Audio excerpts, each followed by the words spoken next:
Hello students, today we are going to continue with our revision. Now let us start with your देखते हैं theory में आगे क्या है, अगर कुछ है तो फिर वो देखते हैं. ओके, आपके आगे दे रखा है periodicity in the modern periodic table. Periodicity क्या होती है? Repetition of properties. जो एलिमेंट्स जो प्रॉपर्टीज को रिपीट करते हैं उसको हम पीरियोडिसिटी बोलते हैं. और जो हमारी पीरियोडिक टेबल है उसमें atoms elements have been arranged in this sequence of increasing atomic number. ये आपको पता है कि एटॉमिक नंबर ऐसे इंक्रीज होता जाता है. तो और इसमें वैलेंस इलेक्ट्रॉन्स पीरियोडिसिटी शो करते हैं, इसीलिए उनकी जो केमिकल प्रॉपर्टीज हैं वो भी चेंज होती रहती है. वैलेंस एलिमेंट्स कैसे पीरियोडिक होते हैं? जैसे मैंने आपको बताया था कि ग्रुप 1 में सबकी वैलेंसी 1 होगी, ग्रुप 2 में सबकी वैलेंसी 2 होती है, ग्रुप 13 जो है उसमें सबकी वैलेंसी 3 होती है. उसके बाद एक बार हम फिर से देख लेते हैं. देखो ये चीज इसमें मैं दिखा देती हूँ. जो हमारा ये है ग्रुप 1, इसमें सबकी valency, I will take a different colour. Okay, इस ग्रुप 1 में सबकी वैलेंसी होगी 1. ठीक है. फिर ग्रुप 2 में जितने भी एलिमेंट्स है सबकी वैलेंसी होगी 2. ग्रुप 3 में सबकी वैलेंसी होगी 3. अब जो ग्रुप 4 है इसमें सबकी वैलेंसी होती है 4. और उसके बाद फिर से वैलेंसी रिड्यूस होना शुरू हो जाती है. ग्रुप जो हमारा 14 है इसमें वैलेंसी 4 हो गई, 13 में 3 हो गई, मैं भी भूल जाती हूँ, मैं 3 और 4 बोलने लग जाती हूँ. और 15 में वैलेंसी हो जाएगी दोबारा से 3, 16 में हो जाएगी 2 और 17 में हो जाएगी 1. और इनर्ट गैसेस की होती है 0. तो ये हमारी वैलेंसी ऐसे चेंज होती है 1 2 3 4 3 2 1. इस तरीके से वैलेंसी वेरी करती है हमारे ग्रुप्स में. तो ये कह रहे हैं कि इस वैलेंसी के हिसाब से उनकी प्रॉपर्टीज होती हैं, तो उस हिसाब से पीरियोडिसिटी इन प्रॉपर्टीज शो होता है. मतलब पीरियोडिसिटी का मतलब ये है कि रेगुलर ग्रेडेशन चेंज होती है, एक सीक्वेंस में चेंज होती है. ठीक है. अब जैसे ये पहले लाइन में आपके दे रखा है कि जो हमारे एलिमेंट्स हैं लिथियम, फर्स्ट ग्रुप के एलिमेंट्स हैं lithium, sodium, potassium, rubidium, caesium and francium, उनकी सबकी प्रॉपर्टी एक ही होगी. जो हमारे ग्रुप 1 के एलिमेंट्स हैं सबसे ज्यादा रिएक्टिव मेटल्स हैं, लाइट मेटल्स हैं, और हम उनको एल्कली मेटल्स बोलते हैं. उनके एटॉमिक नंबर क्या है? 3, 11, 19, 37, 55 and 87. All of them are good reducing agent, क्योंकि बहुत स्ट्रॉन्ग मेटल्स हैं, बहुत जल्दी अपना इलेक्ट्रॉन लूज कर देते हैं और यूनिपॉजिटिव आयंस बनाते हैं. सॉफ्ट मेटल्स हैं, रिएक्टिव हैं. ठीक है. इससे अच्छा कोई भी जो एलिमेंट जब बहुत ज्यादा रिएक्टिव होता है तो वो फ्री स्टेट में नहीं मिलता. It is always found in a combined state. And they impart colour to the flame when they burn. ये आपका फ्लेम टेस्ट 9th चैप्टर में था, मतलब है, लेकिन आपके सिलेबस में नहीं है वो अब. तो you will be studying it in class 10, लेकिन इस चैप्टर में दे रखा है. तो फ्लेम कलर तो आपको याद हो ही जाएंगे. Okay, they form hydrides with oxygen and form basic hydrides with hydrogen and oxides with oxygen. तो ये आपका दे रखा है कैसे कैसे शॉर्टेस्ट, वही जो मैंने बताया था ना, वही सब यहाँ पे दे रखा है कि नंबर ऑफ शेल्स कितनी होती है. अच्छा, एक और चीज, जितना जो पीरियड का नंबर होता है, जैसे पीरियड 1 है, 2 है, 3, 7 पीरियड्स है ना, तो जो पीरियड का नंबर होता है उतनी ही उसमें शेल्स, उतनी ही उस पीरियड में जितने भी एटम प्रेजेंट हैं उनके अंदर उतनी ही शेल होंगी जिस पीरियड में वो, जो उनका पीरियड नंबर है. जैसे कि अगर पीरियड 3 में कोई एलिमेंट प्रेजेंट है तो उसके अंदर उसके स्ट्रक्चर में 3 ही शेल होंगी. जैसे सोडियम है, ओके लिख के देख लेते हैं. जैसे सोडियम है, सोडियम का एटॉमिक नंबर क्या होता है? 11. तो इसकी कॉन्फ़िगरेशन क्या होगी? आपने पिछले चैप्टर में पढ़ा है 2 8 1. तो इसका मतलब कितनी शेल हो गई? 1 2 3. तो ये 3rd पीरियड में है. नेक्स्ट 4th पीरियड का ले लो आप, पोटेशियम ले लो. पोटेशियम का क्या हो जाएगा? 2 8 8 1. तो कितनी शेल हो गई? 1 2 3 4. तो 4th पीरियड के एलिमेंट में 4 शेल्स हो गई. ऐसे 5th पीरियड के एलिमेंट में 5 शेल्स होंगी, 6th पीरियड में 6 शेल्स और 7th में 7 शेल्स होंगी. तो ये भी एक बहुत इंपॉर्टेंट चीज है कि जो नंबर ऑफ, जो पीरियड नंबर है किसी एलिमेंट का, उतनी ही शेल उसके अंदर होंगी. तो ये आप ध्यान रखोगे तो आप गलती नहीं करोगे. जब आपको इलेक्ट्रॉनिक कॉन्फ़िगरेशन बनाने को आएगी तो आप ये ध्यान रखना कि जिस पीरियड में वो एलिमेंट प्रेजेंट है उसके अंदर उतनी ही शेल होती है. ओके, देन दीज रिएक्ट, ये जो हमारे ग्रुप 1A है, they react with water to form metal hydroxides and hydrogen. और इनके पास एक ही इलेक्ट्रॉन होता है आउटरमोस्ट शेल में, इसलिए सिमिलर प्रॉपर्टीज शो करते हैं. तो इसीलिए cause of periodicity is the same number of electrons in the outermost orbit, that is recurrence of similar electronic configuration. इन सब की इलेक्ट्रॉनिक कॉन्फ़िगरेशन सेम है, इलेक्ट्रॉनिक कॉन्फ़िगरेशन सेम है, ये आपकी बुक में दिखाया नहीं है तो ओके मैं बना के दिखा देती हूँ आपको। इलेक्ट्रॉनिक कॉन्फ़िगरेशन 2-3 एलिमेंट्स के हम लिख के देख लेते हैं। पहला क्या था हमारा 3, तो लिथियम 3, इसकी इलेक्ट्रॉनिक कॉन्फ़िगरेशन क्या हो जाएगी 2-1। सेकेंड क्या है हमारा सोडियम, सोडियम की क्या हो जाएगी 2-8-1। नेक्स्ट क्या है हमारा पोटेशियम, पोटेशियम की हो जाएगी 2-8-8-1। तो कहने का मतलब ये है, आप देखो कि इनकी जो इलेक्ट्रॉनिक कॉन्फ़िगरेशन सेम है इन द सेंस कि इनकी आउटरमोस्ट शेल में सेम नंबर ऑफ इलेक्ट्रॉन्स है। एक एक पीरियड बढ़ता जाएगा लेकिन आउटरमोस्ट शेल में उतने ही इलेक्ट्रॉन रहेंगे। तो this is how they have similar electronic configuration. अच्छा, अब ये salient features of modern periodic table दे रखे हैं जो कि हमने वहाँ पे डिस्कस किए थे कि 18 वर्टिकल कॉलम्स हैं जिनको ग्रुप्स बोलते हैं, हॉरिजॉन्टल रोज हैं जिनको हम पीरियड्स बोलते हैं, 18 ग्रुप्स हैं। आप उनको कैसे भी कर सकते हो, 1A 2A 3A वाले भी सिस्टम फॉलो कर सकते हो, डायरेक्ट 1 2 3 4 भी कर सकते हो, दोनों एक्सेप्टेबल हैं। ओके अब हम ये बात करें कि मेन ग्रुप एलिमेंट हमने वहाँ पे बताए थे ना आपको, जो मेन एलिमेंट्स होते हैं वो क्या थे हमारे 1 2, जो हम बात कर रहे थे ना एस ब्लॉक और पी ब्लॉक एलिमेंट्स की, 1 2 और 13 14 15 16 17, ये सारे मेन ग्रुप एलिमेंट्स हैं या रिप्रेजेंटेटिव एलिमेंट्स बोलते हैं या हम इनको नॉर्मल एलिमेंट्स बोलते हैं, क्योंकि इनकी सिर्फ आउटरमोस्ट शेल इनकम्प्लीट होती है। सिर्फ जो आउटरमोस्ट शेल है वो इनकम्प्लीट है, बाकी अंदर वाली सारी फिल्ड अप होती हैं, तो इसलिए हम इनको नॉर्मल एलिमेंट्स बोलते हैं, मतलब ये नॉर्मल तरीके से बिहेव करते हैं, या फिर रिप्रेजेंटेटिव एलिमेंट्स क्योंकि ये इम्पॉर्टेंट है। ओके सारे जो रिएक्शंस हैं उनको शो करते हैं।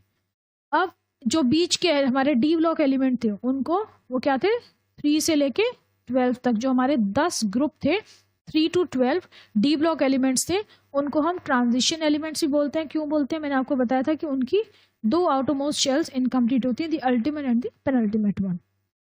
जो 0 ग्रुप है उनको हम नोबल गैसेस बोलते हैं क्योंकि उनकी स्टेबल इलेक्ट्रॉनिक कॉन्फ़िगरेशन होती है, they hardly react with other elements, और सब में 8 इलेक्ट्रॉन्स होते हैं आउटरमोस्ट शेल में, एक्सेप्ट हीलियम, हीलियम में 2 इलेक्ट्रॉन होते हैं। ओके इसके बाद हम आ रहे हैं पीरियड्स पे। पीरियड्स के बारे में क्या दे रखा है कि 7 हॉरिजॉन्टल रोज हैं जिनको हम पीरियड बोल रहे हैं, और number of shells present in an atom determines it's period.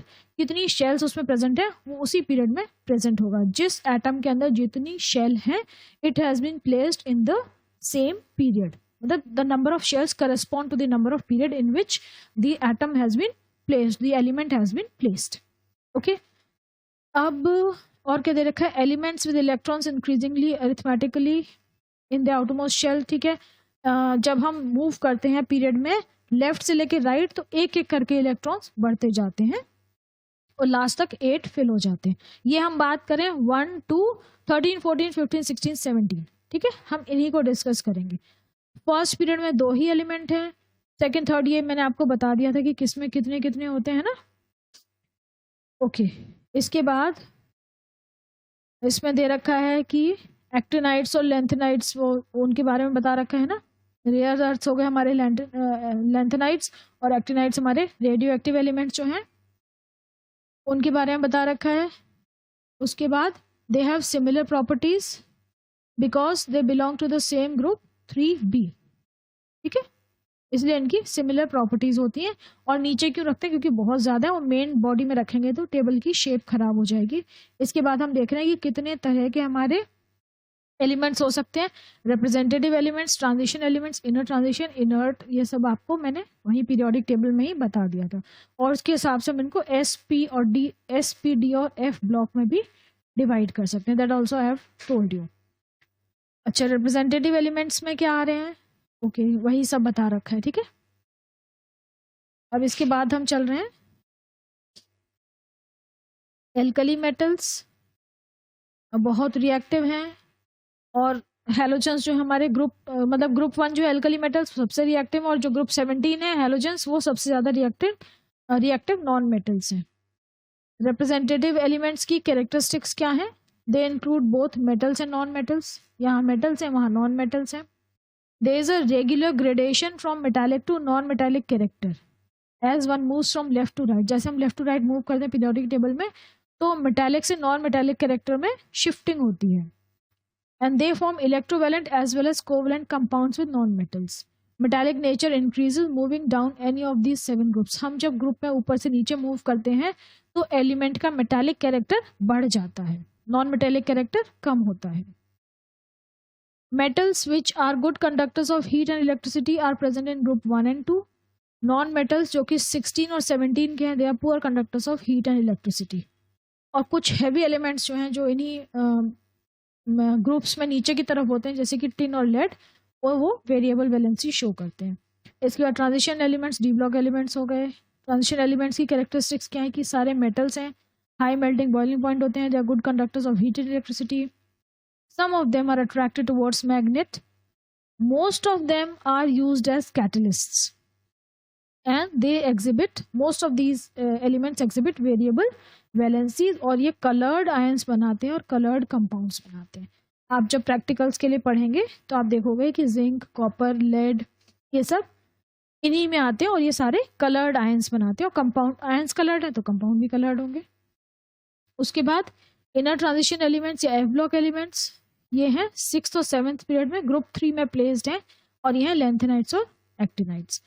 इनकी क्या कैरेक्टरिस्टिक्स हैं? हैवी मेटल्स हैं, high melting boiling point, variable valency show करते हैं, ये भी कलर्ड आयंस बनाते हैं, और सारे के सारे एक्टिनाइट्स रेडियो एक्टिव हैं. इनर्ट गैसेस 0 ग्रुप है, सारी इनर्ट गैसेस हैं. 18th ग्रुप है हमारा, इनको नोबल गैसेस भी बोलते हैं. And they have 8 electrons in the outermost orbit, stable होती हैं एक्सेप्ट हीलियम जिसके पास सिर्फ 2 ही होते हैं. अच्छा, यहाँ पे अब एक और चीज आ गई, ब्रिज एलिमेंट्स. ये हमने नहीं कवर किया वहां पे. ब्रिज एलिमेंट्स क्या हैं कि elements of the second period show resemblance in properties with elements of the next group of the third period leading to a diagonal relationship, and these elements are called bridge elements, namely lithium and magnesium. ये क्या है? Period 2 और period 3 के elements हैं, जो कि एक की अब हमारे जब हम अगर पीरियोडिक टेबल में इसको पढ़ेंगे तो होगा क्या कि ग्रुप 1, 2 तो इस तरफ थे, बीच में हमारे क्या आ गए? डी ब्लॉक आ गए, ट्रांजिशन मेटल्स आ गए. उसके बाद 13, 14 तो हम पीरियोडिक टेबल में इसको नहीं दिखा पाते क्योंकि वहां से वहां जाएगा एरो. लिथियम जो है वो मैग्नीशियम के साथ रिजेंबलेंस शो करता है. बेरिलियम एल्यूमिनियम के साथ, ये बेरिलियम यहाँ, एल्यूमिनियम वहाँ है, लेकिन हम ऐसे बात करें कि ये डायगोनल रिलेशनशिप शो कर रहे हैं, हम मेन ग्रुप्स को ले रहे हैं. और बोरोन जो है वो सिलिकॉन के साथ डायगोनल रिलेशनशिप शो करता है, तो इनको हम बोलते हैं ब्रिज एलिमेंट्स. डायगोनल रिलेशनशिप मतलब सिमिलैरिटी इन प्रॉपर्टीज. ठीक है. अच्छा, अब टिपिकल एलिमेंट्स हमने वहां पढ़ लिए थे कि टिपिकल एलिमेंट्स क्या थे. जो हमारा थर्ड पीरियड था, sodium, magnesium, aluminium, silicon, phosphorus, sulphur and chlorine. तो ये क्या थे? क्योंकि ये अपने ग्रुप की सारी प्रॉपर्टीज को शो करते हैं, इसीलिए हम इनको टिपिकल एलिमेंट्स बोलते हैं. अब ये जो हमारी मॉडर्न पीरियोडिक टेबल है जिसको हमने अभी पढ़ा, जिसके बारे में थोड़ा बहुत, इसके फायदे क्या हैं? What are the merits of the modern periodic table? पहले सबसे इंपॉर्टेंट पॉइंट क्या है कि it is based on the atomic number. इससे पहले वाली जितनी भी पीरियोडिक टेबल थी, जितने भी अटेम्प्ट से एलिमेंट्स को क्लासिफाई करने के, all of them were based on atomic masses, है ना. एटॉमिक मास को क्राइटेरिया लेके, एटॉमिक मास को बेस बनाकर उन्होंने डिवाइड किया था या कैटेगराइज किया था एलिमेंट्स को. This was the first attempt which was based on atomic number. तो ये इट वाज क्वाइट सक्सेसफुल. आज till date also we are using the same method. तो it is a better fundamental property compare to atomic mass. उसके बाद जो position है किसी भी एलिमेंट की इस पीरियोडिक टेबल में, it is related to its electronic configuration. हम इजीली, अगर हमें उसका ग्रुप पता है तो उसकी इलेक्ट्रॉनिक कॉन्फ़िगरेशन किसी भी एलिमेंट की प्रिडिक्ट कर सकते हैं. It is very systematic. हम बहुत आसानी से इसको स्टडी कर सकते हैं और प्रिडिक्ट कर सकते हैं उसकी प्रॉपर्टीज और उसकी कॉन्फ़िगरेशन और उसकी वैलेंसी वगैरह. Then it shows regular changes in properties of elements on moving across a period or down a group. As I said earlier, it shows gradation in properties. हम मूव कर रहे हैं group में ऊपर से नीचे तो हमें पता है कि मेटालिक कैरेक्टर बढ़ेगा. हम मूव कर रहे हैं ग्रुप में, हम अगर ग्रुप्स में मूव कर रहे हैं फ्रॉम लेफ्ट टू राइट तो हमें ये पता है कि मेटालिक कैरेक्टर डिक्रीज होगा. ठीक है, ऐसे हम ग्रुप से मूव कर रहे हैं ऐसे. ठीक है, ओके. पीरियोडिक प्रॉपर्टीज किसको बोल रहे हैं? Properties that appear at regular intervals, मतलब कि जिसमें कि ग्रेजुअल वेरिएशन हो रहा है, चाहे बढ़ रही हो चाहे कम हो रही हो. हम वेरिएशन की बात करें, we are not saying that they are only increasing और दे आर ओनली डिक्रीजिंग. जैसे कि इसका बहुत सिंपल से एग्जांपल है कि हम पीरियोडिक टेबल में लेफ्ट टू राइट मूव करते हैं तो मेटालिक कैरेक्टर डिक्रीज होता है। तो हम इसी बात को ऐसे भी कह सकते हैं कि हम पीरियोडिक टेबल में अगर लेफ्ट टू राइट मूव कर रहे हैं तो नॉन मेटालिक कैरेक्टर इंक्रीज हो रहा है। तो it is the same, meaning is same. तो इसका मतलब they are showing gradation in properties and these are known as periodic properties. And इस फिनोमिना को हम बोलते हैं पीरियोडिसिटी ऑफ एलिमेंट्स। और इसका पीरियोडिसिटी का रीजन क्या है, कॉज क्या है, similar electronic configuration. Electronic configuration same है उन एलिमेंट्स की, इसीलिए वो पीरियोडिसिटी शो करते हैं अपनी प्रॉपर्टीज में। ओके हम जब ग्रुप में ऊपर से नीचे मूव करते हैं तो वैलेंस इलेक्ट्रॉन्स सेम रहते हैं, है ना, और वैलेंसी भी सेम रहती है। Then next point is modern periodic table is easier to remember, understand and reproduce. Easy क्यों है, क्योंकि सिस्टमैटिकली अरेंज्ड है, इसलिए हम इसको आसानी से याद कर सकते हैं। फिर भी इसमें कुछ कमियां रह गई हैं, कुछ डिफेक्ट्स हैं। वो क्या है कि सबसे इंपॉर्टेंट जो हमारा पहला वाला एलिमेंट है हाइड्रोजन। हाइड्रोजन की जो पोजीशन है अभी भी सेटिस्फैक्ट्री नहीं है, क्योंकि इसकी प्रॉपर्टीज क्या है, ग्रुप 1 की भी प्रॉपर्टीज शो करता है और ग्रुप 17 की भी शो करता है।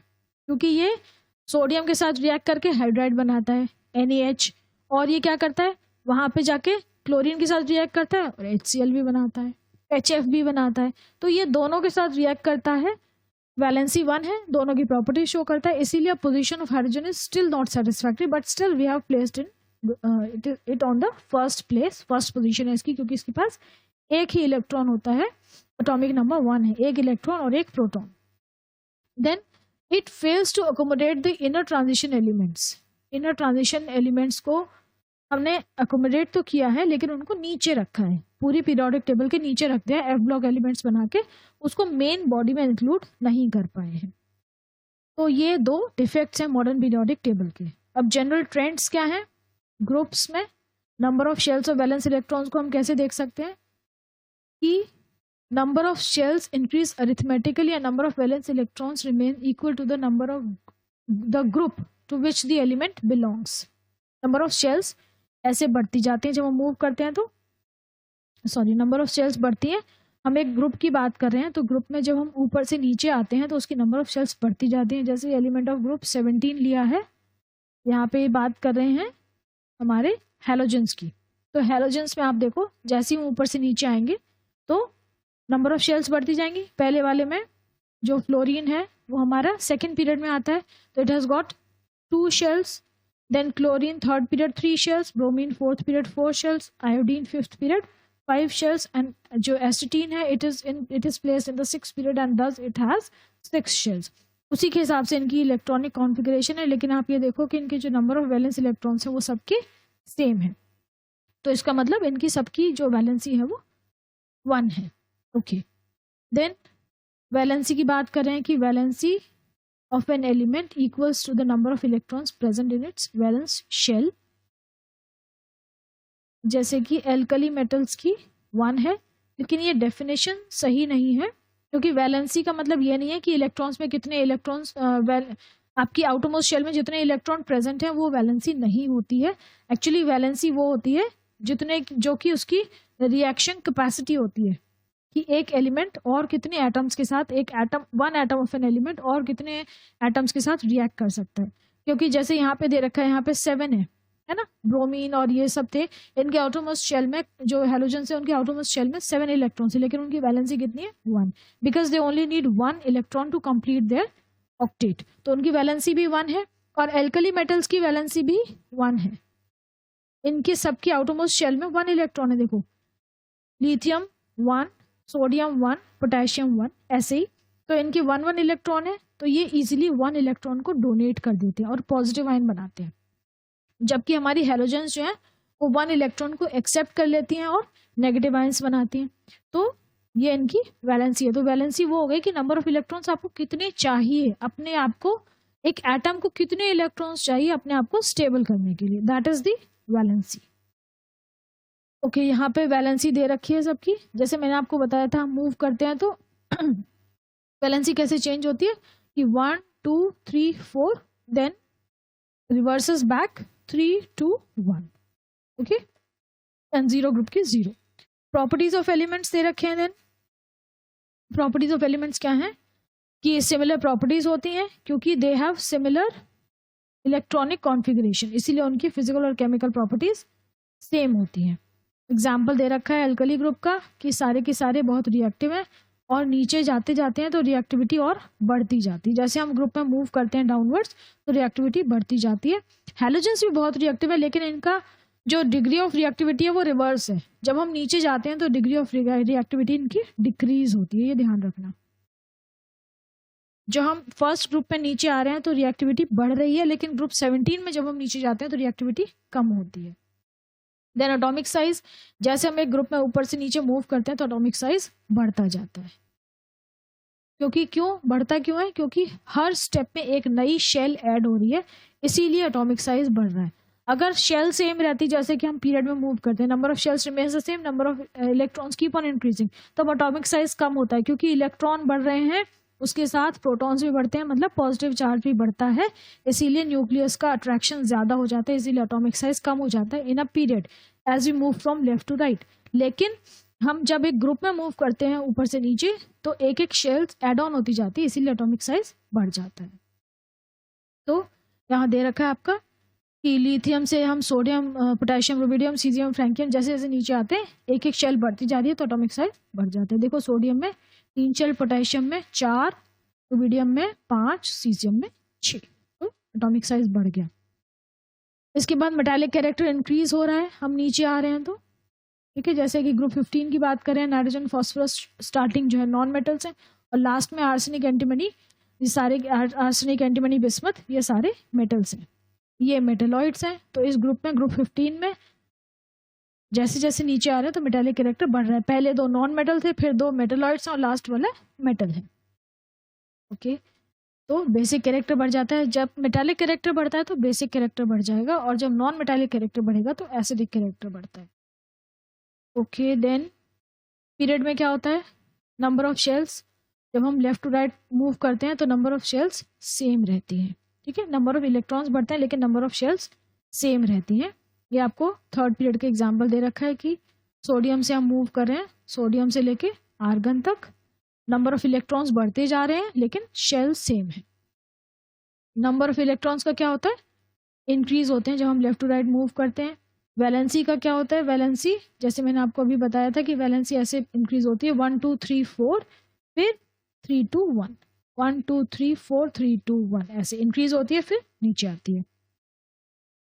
ओके, उसके बाद दे रखा है size of atom. Size of atoms अभी हमने बोला था कि साइज ऑफ एटम डिक्रीज हो जाता है क्योंकि जो न्यूक्लियर पुल है वो बढ़ती जाती है, ठीक है। ये हमारा साइज ऑफ एटम डिक्रीज हो रहा है।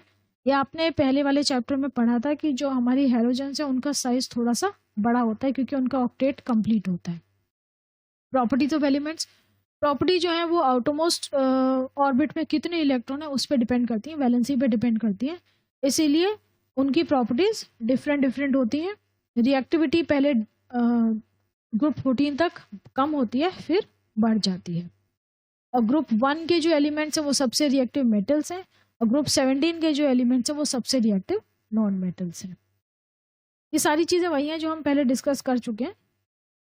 ओके, देन मेटालिक कैरेक्टर, जब हम लेफ्ट टू राइट मूव करते हैं, लेफ्ट टू राइट, तो क्या होगा? मेटालिक कैरेक्टर सोडियम से लेके क्लोरीन तक, सोडियम से लेके यहाँ तक क्या होगा? मेटालिक कैरेक्टर कम हो जाते हैं, gradually decreases, metallic to non metallic हो जाता है।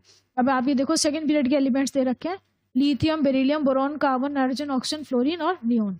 तो इसमें लिथियम और बेरिलियम जो है वो दोनों मेटल्स हैं, बोरॉन मेटलॉइड है, और कार्बन से लेके नियोन तक सारे के सारे नॉन मेटल्स हैं।